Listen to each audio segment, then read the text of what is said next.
John, last night was a very special night for you, wasn't it? It was. It was an amazing night. I mean, we all dreamed to be to have what you had last night. I'm not talking about that thing. Something very special. Um, Big brother. John was on TEDx last night. He spoke on TEDx here in Melbourne. TEDx Docklands. Can you tell us more about that, and also give to the audience, of those of us who would love to be on TEDx, what we can do, or what advice would you give us? Sure. Yeah. Find one of the organisers and sleep with them. That could be one. That's how I got. No, sorry, just kidding. Look, TEDx is a wonderful thing. I mean, I'm sure TED as a movement and TEDx around the world is just incredible. I'm sure many of you have watched, dozens or maybe hundreds of TED Talks and TEDx Talks, and it's a wonderful opportunity to. I think it's a privilege to be able to stand on that red dot and share, an idea that you believe has value for people, and that was a really kind of big experience for me yesterday, and it's something I'm very grateful for. So it was fabulous. In terms of getting to TEDx, I think any speaker needs to develop their message and their voice, and do that really authentically, and try and bring that to the world, and add value as much as you possibly can. I think that's the best way to get there. Rather than have a strategy to get to TEDx, I think it's about finding your voice, delivering value, and opportunities like TEDx will then tend to turn up. Amazing. Now, speaking of speaking, what is the biggest mistake a speaker can do on stage? On stage, or just in general? On stage? On stage. One of my favourites on stage is before I start. Too late, you've already started. So I quite like that one. No, look, I think because we consume so much information, we consume so many speakers, I think it's really easy for us to want to be someone else, to want to be, Tony Robbins or Oprah or Donald Trump or... No, okay, no one wants to be Donald Trump. Yeah. Sorry, my mistake. But, whether you're a fan of Gary Vee or Oprah or whoever your heroes are, we all tend to want to emulate those people. And I think that's not a good place to start. And I think the other thing is to try and speak for the sake of it. I think it's really about I think there's an authenticity that's coming back to speaking, which is fabulous. And it's kind of, speaking was the way we all communicated early on before media, And I think there's an authenticity coming back into it, which is really exciting. So have an authentic message. Don't try and be somebody else. You all have a valuable story to share, as was mentioned earlier this evening. So I think that's the key. Now, why is it important to speak on stage, to go on stage? Many of us will probably ask, why should I be on stage? Why should I speak? Why is it so important?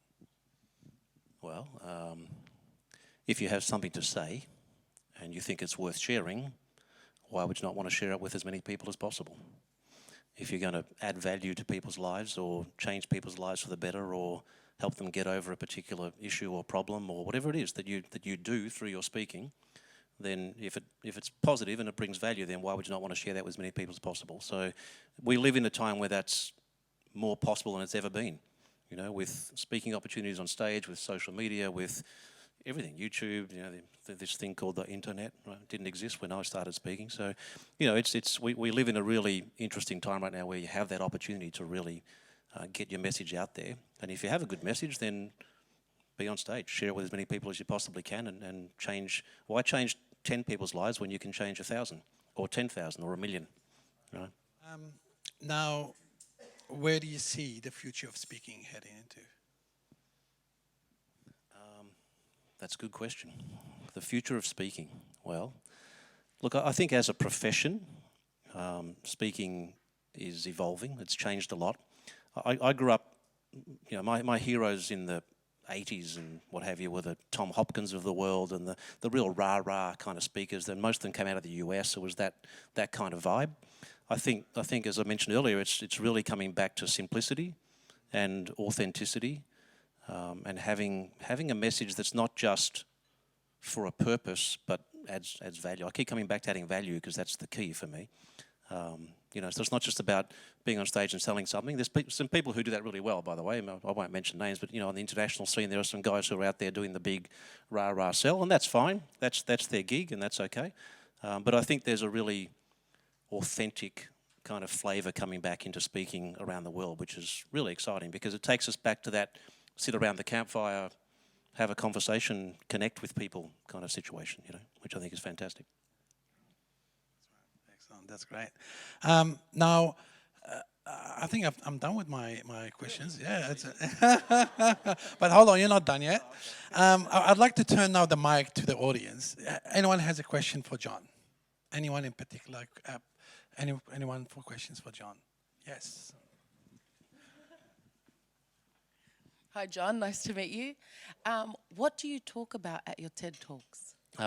So it's about growing up with expectations. It's about how we form our own expectations through people we see, and particularly now with social media, you know, we see a lifestyle, we want to live that lifestyle, and how we form expectations through our own experience, and how to cut through all that and find what you really want to do with your life. So I have a question that I ask people, which I'll share with you if I may, and that question is this: what do you want to be known for? Not what do you do, not what's your job, not what's your occupation, not how old are you, where do you live, you know, but what do you want to be known for? So when people think of you or they speak about you, what are they saying about you that you are known for? And I think if you do that, if you get clear on that, then you can decide which expectations are worth bringing along for the journey and which ones are not. So that's basically the crux of my TED Talk. Thank you. Any other questions from the audience? Yes. So what is it you would wish to be known for? Good question. I don't know. I hadn't thought about that. I want to be known for empowering people to live at their full potential. So as I mentioned before, around amplifying your impact, and that's really about how do you get your message out there. How do you create wealth is an interesting component there, because we have this tendency to kind of shun wealth a little bit. We don't like to talk about wealth creation very much in Australia. But you know, if you have funds and you have means, you can help a lot more people. That's the reality. So it's about helping yourself and then being able to help other people. So that's what I do. So amplify your impact, create wealth, leave your legacy. They're the three things that I want to be known for helping people do. And it's the most exciting and rewarding thing that I can do with my life. Thank you. So thank you for asking. Excellent. Okay. Excellent. Thank you for your questions. John, once again, I'd like to congratulate you yesterday on the TEDx Talk. We're proud of you, of course. And thank you for making your time here tonight, joining with us. And we look forward to having you on our stage next time. Sure, Thank you so much, John. Please, everyone, John. Thank you, John. Thank you.